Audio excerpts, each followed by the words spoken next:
ज्योतिबा फुले का जीवन परिचय।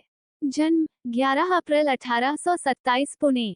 पिता गोविंदराव फुले, माता विमलाबाई। विवाह सावित्रीबाई फुले। महात्मा ज्योतिबा फुले ज्योतिराव गोविंदराव फुले को 19वीं सदी का प्रमुख समाज सेवक माना जाता है। उन्होंने भारतीय समाज में फैली अनेक कुरीतियों को दूर करने के लिए सतत संघर्ष किया। अछूतद्वार, नारी शिक्षा, विधवा विवाह और किसानों के हित के लिए ज्योतिबा ने उल्लेखनीय कार्य किया है। आरंभिक जीवन। उनका जन्म 11 अप्रैल 1827 को सतारा, महाराष्ट्र में हुआ था। उनका परिवार बेहद गरीब था और जीवन यापन के लिए बाग बगीचों में माली का काम करता था। ज्योतिबा जब मात्र 1 वर्ष के थे तभी उनकी माता का निधन हो गया था।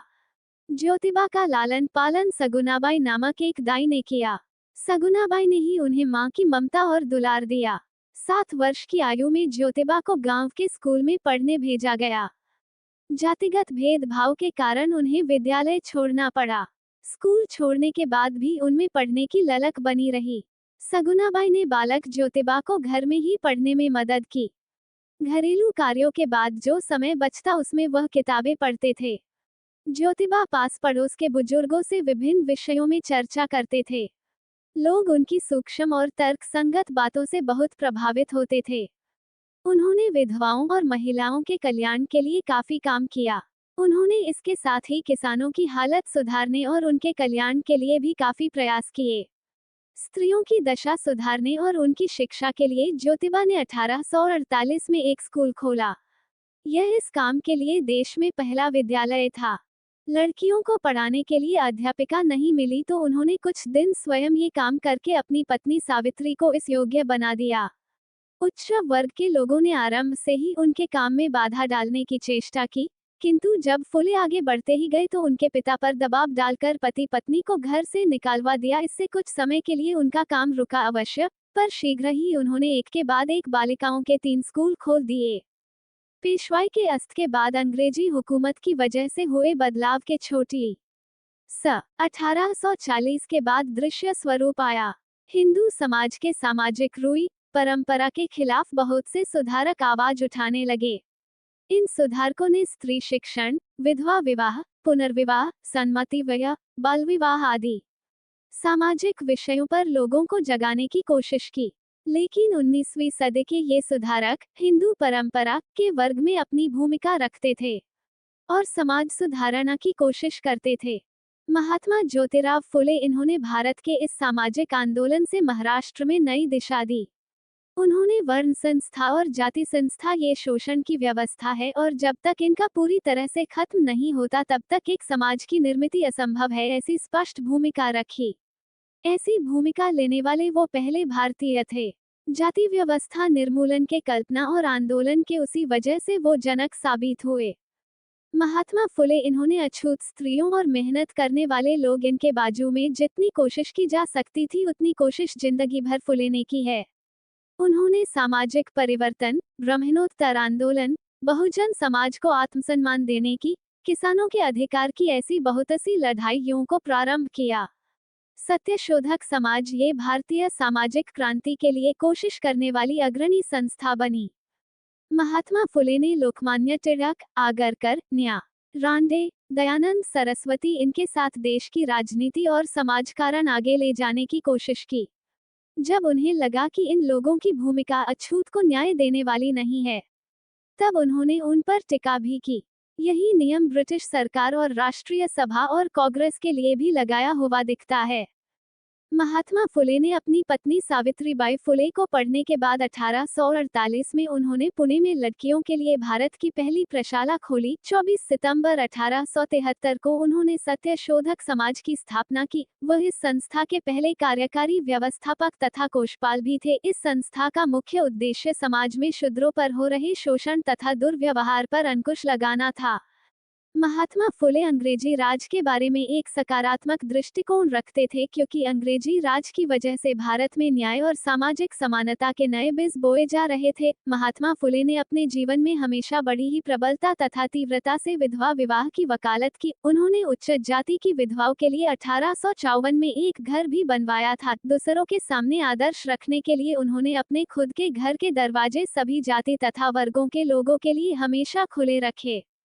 ज्योतिबा मैट्रिक पास थे और उनके घर वाले चाहते थे कि वो अच्छे वेतन पर सरकारी कर्मचारी बन जाए, लेकिन ज्योतिबा ने अपना सारा जीवन दलितों की सेवा में बिताने का निश्चय किया था। उन दिनों में स्त्रियों की स्थिति बहुत खराब थी क्योंकि घर के कामों तक ही उनका दायरा था। बचपन में शादी हो जाने के कारण स्त्रियों के पढ़ने लिखने का तो सवाल ही पैदा नहीं होता था। दुर्भाग्य से अगर कोई बचपन में ही विधवा हो जाती थी तो उसके साथ बड़ा अन्याय होता था। तब उन्होंने सोचा कि यदि भावी पीढ़ी का निर्माण करने वाली माताएं ही अंधकार में डूबी रहेगी तो देश का क्या होगा, और उन्होंने माताओं के पढ़ने पर जोर दिया था।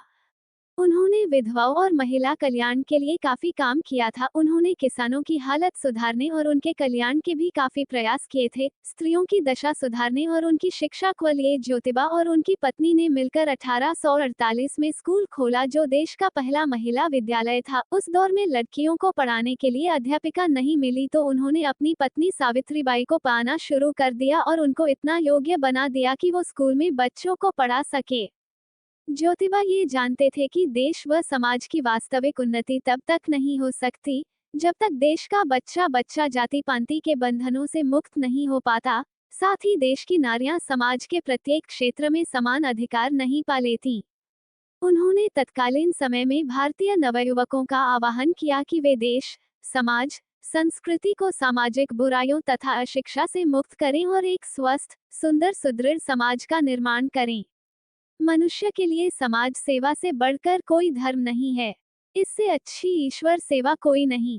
महाराष्ट्र में सामाजिक सुधार के पिता समझे जाने वाले महात्मा फुले ने आजीवन सामाजिक सुधार हेतु कार्य किया। वे पढ़ने लिखने को कुलीन लोगों की बबूती नहीं मानते थे। मानव के बीच का भेद उन्हें असहनीय लगता था। दलितों और निर्बल वर्ग को न्याय दिलाने के लिए ज्योतिबा ने सत्यशोधक समाज स्थापित किया। उनकी समाज सेवा देखकर 1888 में मुंबई की एक विशाल सभा में उन्हें महात्मा की उपाधि दी। ज्योतिबा ने ब्राह्मण पुरोहित के बिना ही विवाह संस्कार आरंभ कराया और इसे मुंबई हाईकोर्ट से भी मान्यता मिली। वे बाल विवाह विरोधी और विधवा विवाह के समर्थक थे। वे लोकमान्य के प्रशंसकों में थे।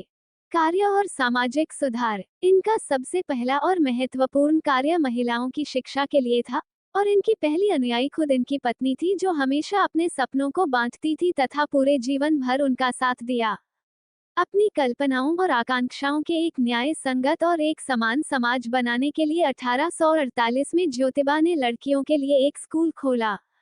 ये देश का पहला लड़कियों के लिए विद्यालय था। उनकी पत्नी सावित्रीबाई वहां अध्यापन का कार्य करती थी, लेकिन लड़कियों को शिक्षित करने के प्रयास में एक उच्च अशोचनीय घटना हुई। उस समय ज्योतिबा को अपना घर छोड़ने के लिए मजबूर किया गया। हालांकि इस तरह के दबाव और धमकियों के बावजूद भी वो अपने लक्ष्य से नहीं भटके और सामाजिक बुराइयों के खिलाफ लड़ते रहे और इसके खिलाफ लोगों में चेतना फैलाते रहे। 1851 में इन्होंने बड़ा और बेहतर स्कूल शुरू किया जो बहुत प्रसिद्ध हुआ। वहां जाति, धर्म तथा पंथ के आधार पर कोई भेदभाव नहीं था और उसके दरवाजे सभी के लिए खुले थे।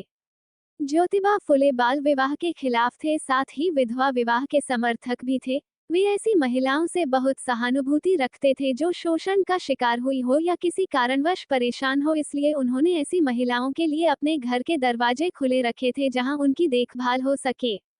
मृत्यु। ज्योतिबा फुले और सावित्रीबाई फुले के कोई संतान नहीं थी, इसलिए उन्होंने एक विधवा के बच्चे को गोद लिया था। ये बच्चा बड़ा होकर एक डॉक्टर बना और इसने भी अपने माता पिता के समाज सेवा के कार्यों को आगे बढ़ाया। मानवता की भलाई के लिए किए गए ज्योतिबा के इन निस्वार्थ कार्यों के कारण मई 1988 में उस समय के एक और महान समाज सुधारक राव बहादुर विठ्ठलराव कृष्णाजी वांदेकर ने उन्हें महात्मा की उपाधि प्रदान की। जुलाई 1988 में उन्हें लकवे का अटैक आ गया, जिसकी वजह से उनका शरीर कमजोर होता जा रहा था, लेकिन उनका जोश और मन कभी कमजोर नहीं हुआ था।